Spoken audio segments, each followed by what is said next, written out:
नजर डालेंगे शोबिस की दुनिया पर। पाकिस्तानी यूट्यूबर रजब भट्ट को बरतानिया से डीपोर्ट कर दिया गया और वो आज सुबह की परवाज से पाकिस्तान रवाना होंगे। रजब भट्ट की मुल्क बदली की वजह उनका बरतानवी वीजे की मनसूखी बना। रजब भट्ट के खिलाफ हालिया कानूनी मुकदमात को वीजा एप्लीकेशन में जाहिर न करने पर उनका वीजा मनसूख कर दिया गया।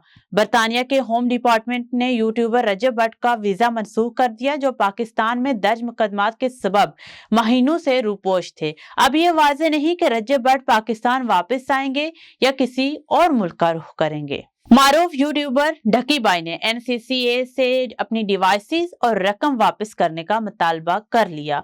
जिला कचहरी में जुडिशियल मजिस्ट्रेट नहीम भट्टो ने यूट्यूबर की ढकी बाई की सोशल मीडिया पर अकाउंट्स और इलेक्ट्रॉनिक डिवाइसेस और ATM कार्ड की सुबरदारी के केस में समाअत की। ढकी बाई के वकील ने अदालत में मौक़िफ़ अपनाया कि ये सुबरदारी का दरख्वास्त है, जिसके तहत इनके मुवक्किल के इलेक्ट्रॉनिक डिवाइसेस, मोबाइल फोन और रकम NCCA के पास है, वो उन्हें वापस की जाए।